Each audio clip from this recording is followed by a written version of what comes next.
Ghost Beast! Ghost Beast. Ghost Beast!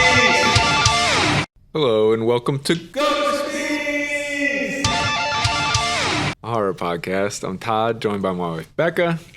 Hey. Hi. We actually haven't recorded in a while. I think you've just been really busy. Yes. Which we'll talk about more in the Yeah. future. But today we watched Poor Things from 2023. This is directed by Yorgos Lanthimos. I hope I'm saying that right. But they also directed The Lobster, which I think we saw, which is good. And The Killing of a Sacred Deer, which I've always wanted to see, but I don't think we've seen that one yet. Yeah, I don't even know if that's been on my radar, honestly. Oh, I've heard a lot of good things about it, but I guess we really need to see it because Poor Things was incredible. Yeah.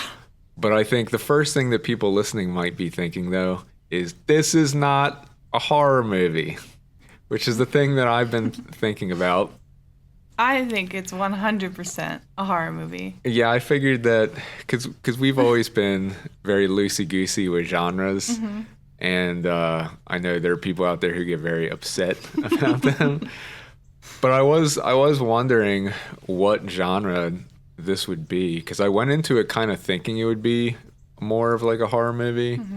I think I had like a very minor freak out in the theater because I was so in the dark about the story, and I don't even want to explain the story because that's part of what makes it so good. Yeah. Is that it I didn't know anything about it going into it. It wasn't on my radar at all because I just saw like the posters and I was like, what is this? Like I thought it was some period drama thing, you know?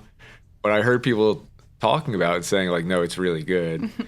And so I went in as blind as possible. But when we were starting the movie, I was like, oh shit, I didn't look this up on like Unconsenting Media. Oh, yeah. Which I try to do every time we watch something. Yeah.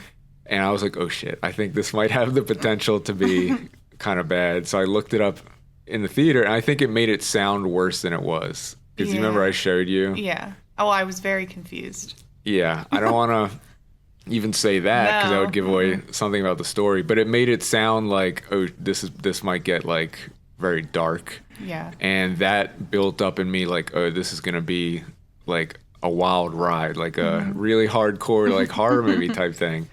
And that's one of the things that's so interesting. Like, again, without talking about the story, because we'll do non-spoiler right now. I think at every turn, it feels like it creeps up on things being like something really bad or fucked up could happen. But it always winds up treating it like very lightly. And like she kind of gets out of everything in this way where she's like always in control. I don't even want to say anything more down that road, but do you know what I'm saying? Yeah, I don't think... If you want to see this, I would say don't hear anything about it. Yeah. Like, just, it's better that way. Well, I just wanted to hit on, like, as far as, like, the tone of the movie, it does tackle, like, some pretty serious stuff, but I feel like it has a really positive kind of tone the whole time and, like, comedic. And it never, like, anytime you think it might get really dark, it, like, evades it. And I thought that was interesting. Yeah. I definitely have a movie it reminds me of, but I feel like even if I say that, too, it will kind of spoil it. We can get to that, because then if we're going back to the genre thing, so that made me really question how much of, like, a horror movie this really would be. But there is, I feel like... an inspiration for this movie that if I said it would just give the whole thing away. Well, yeah. And it's like a classic horror movie. Yeah. So I feel like there's grounds to be like, okay, it's at least like horror adjacent. Yeah, I think it's horror. Yeah, and when I was thinking about that, I think I wasn't even thinking about making an episode, but you were like, so when are we doing Poor Things? So I was like, okay, I guess there is a conversation to be had there. So yeah, we'll take it. I'll take everything. Take everything as horror. But this still might be like something on the side. Like it won't go into our overall horror rankings. I feel like we should make like some kind of side category. You know what I mean? I mean, I guess, but I still think it's horror. I'm sorry. Okay. I think it is. Okay. Maybe we can sit on that for a little bit. I see you're not as convinced as I Yeah, am. it's weird. To me, it feels more horror adjacent than like horror.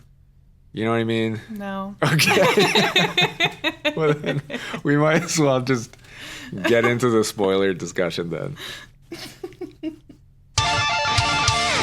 So right out the gate, the comparison you can make is like Eraserhead. Frankenstein. Okay.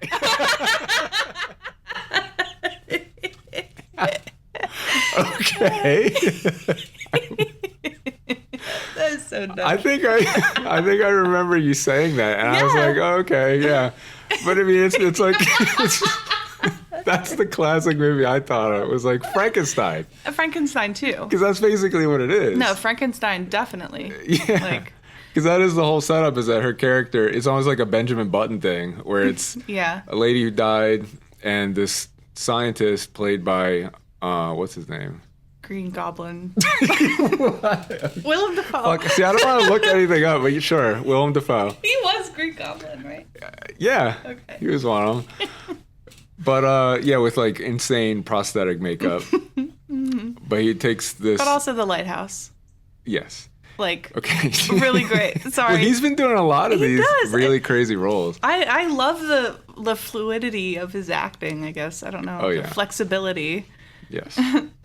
He's always been great. Because he's just weird as shit. Like, he Yes. looks super weird and he just plays into it. That's the key. Like, think Yeah. like Danny DeVito. He is so weird, but Yeah, he's so Danny good. DeVito, Willem Dafoe, like, they're like the same thing.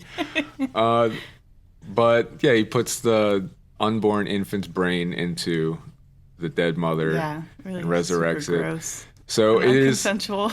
yeah, but it is a weird thing that she basically starts the movie as like an infant, but grows up very quickly. Yeah. Unless there's more time passing than I realized. I think seemed, that's like, supposed to very be quick. like a side effect of it. Oh Is yeah, that- sure. I don't know. That's how I I mean, who I bought cares? right It into works, it. I yeah. dove right back into the story. But it does wind up being this really interesting portrayal of like, I guess growing up as a woman and like.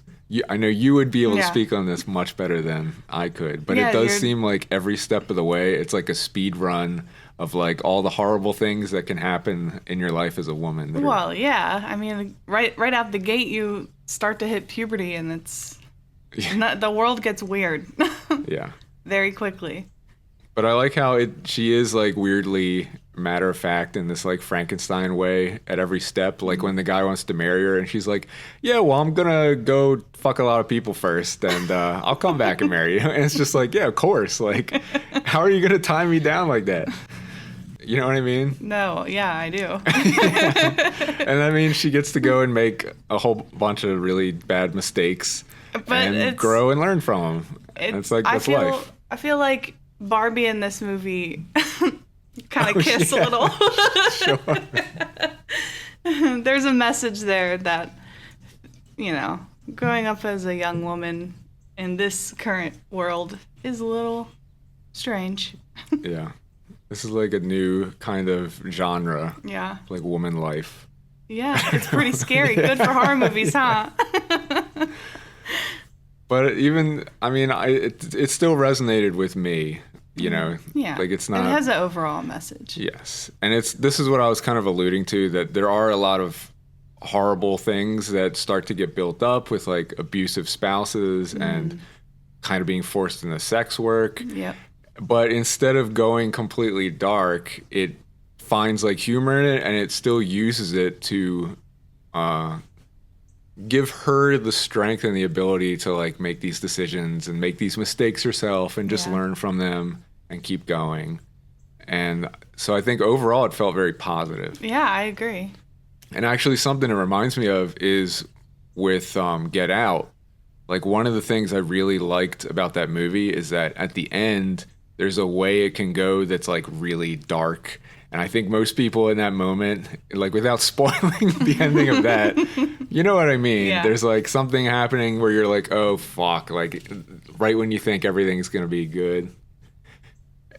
And there's like a conscious decision to go the other way and have like a positive ending. And I think that is also like a new genre that I like. Because not everything needs to be like, oh, look how fucked up this is. You know what I mean? Like, we know, okay? We know. Like, life is hard. We get it. So I really enjoyed that. And the movie is, like, very funny. It is. I think Emma Stone is, like, fucking rocking it between this and, like, oh my The God. Curse. She's just, like, she's so good. Yeah, She's such a good actress. She's always seemed like a good actress to me, but I think between this and The Curse, like seeing her like full range and how weird she can be and everything, is really impressive. Yeah, she's a very, very talented actor. Yeah.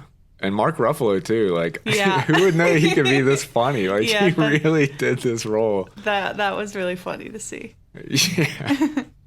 It's like this alpha dude who like gets his ego crushed instantly, like super insecure. It's so funny. But the movie is also just, it is absolutely beautiful. Like, Oh my God. Jesus Christ. The compositions were like, every single frame was like a piece of art. Oh yeah, it was like just- a painting. It's so beautiful. Well, there's a lot of crazy. art history references too. Yeah. So I guess, I don't want to assume how they did the set design. I want to say mostly CGI, but it was Yeah, really probably. some of it. It was really beautiful the way they did like the cafe painting by Van Gogh. Sure. Well, yeah, you know what I'm talking about? Maybe. You're way smarter than I am when it comes to all this stuff, so. But sure, I get what you're saying. Yeah, like, there are it has some that other- yeah. classic style of painting, for sure. Well, no, I mean, they were like using it as a compositional reference. And then Willem Dafoe's character was like a portrait from Francois Bacon. Oh, yeah. Yeah. I was a big fan of his stuff. It's a big surprise. Yeah. I mean, the art's really weird. I mean, that's But one it's of the really ones, good. yeah, like in high school you see, and it's Yeah. not just like the same bullshit. Yes. You know, so you're like, okay. Yeah. Yeah, I think that a lot of people probably had that Yeah. reaction. Yeah.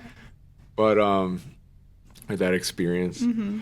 But yeah, I think even if it is CGI, because I have no idea how much it was like practically done, it's the fact that it looks practical. Oh, yeah. So that's what matters, and it makes it look amazing. And the way the movie also starts out in black and white, like right out the gate, it's like it had this clear tone Yeah. that, because again, Very art film. yes, Yeah. but again, going into it knowing nothing about it, just seeing like the tone from the first like few frames of the movie, it's like, Yeah. oh, I get it. Yeah. Like, it's gonna be one of those kind Yeah. of movies. Well, they were using almost like very wide fisheye Yeah. angles, and it's so strange looking. You don't Yeah. expect it, but it's so cool.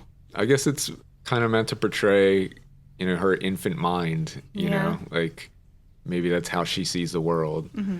Because it does, Well, yeah, when she grows up, everything's in color. yeah, and Yeah. it eventually goes to color, which I realized, like, I don't even remember when it transitions. Like, did you remember? No, and I think there's probably a point to that. Yeah, it kind of just happens, and then it's Yeah. like, oh, the movie's in color now. But yeah, it's just beautiful every single step. You can tell everyone who worked on this film was like at 100%. Yes. Like, it's so good. Yes. What's the name of that show? The religious family that's like billionaires. Righteous Gemstone. Oh, yeah. This movie also had a lot of penises. Am I remembering that right? Okay, so hold on. Yeah. You just asked me a question off mic. We're like, Oh, no. obviously we're gonna This is cut why. it out. There's no. That was not what I thought you were gonna say. You caught me so off guard. Well, what I was going to say is that I think the show Righteous Gemstones proved Yeah. how funny that penises are. Like, why aren't we seeing more of these for like comedic effect? You know what I mean? What a surprise! Not enough penis. No, but do you know what I'm saying? Like, they're fucking funny. Yeah, they are funny. So this movie continues that approach. Out of how many penises would you give this movie? I don't remember how many were in there. I just remember there were a few funny penises.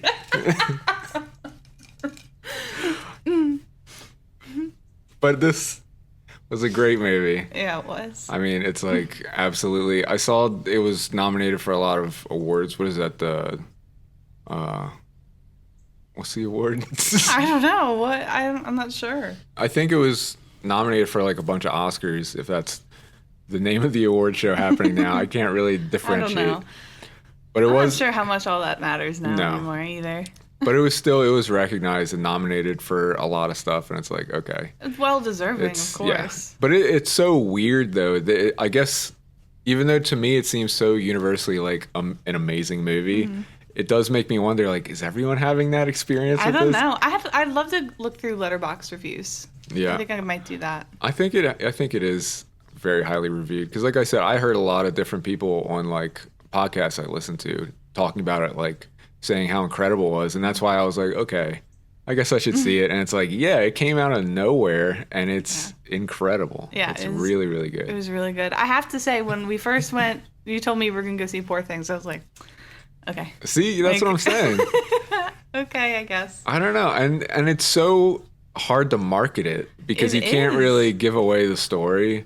So instead, I think they just showed like a couple scenes to show you like the mood, but it just didn't come across to me. Like I really wish they would have done like old school horror posters for the movie or something. well, again, I think we're probably in the minority even thinking this is like a horror. I don't know. So- I think how cool would it have been if it was marketed in different genres? Yeah, I Like, mean, if that they would have been cool. if they had marketed it like a modern Frankenstein movie, Yeah. I think that still would have gotten people's imaginations going. Like, Yeah. what does that mean?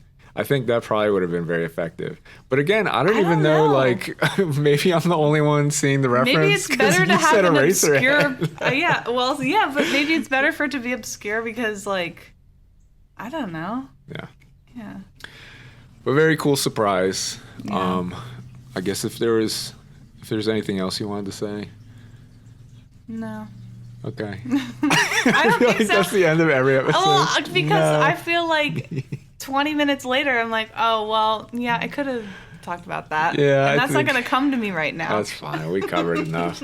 But you can find us at ghostbeast.com. You can email us at podcast@ghostbeast.com if you have any recommendations. We actually have one of those episodes coming up, a recommendation from our audience. And you can find us if you search Ghost Beast Pod on most platforms or just follow us on Letterboxd as Ghost Beast. Thank you.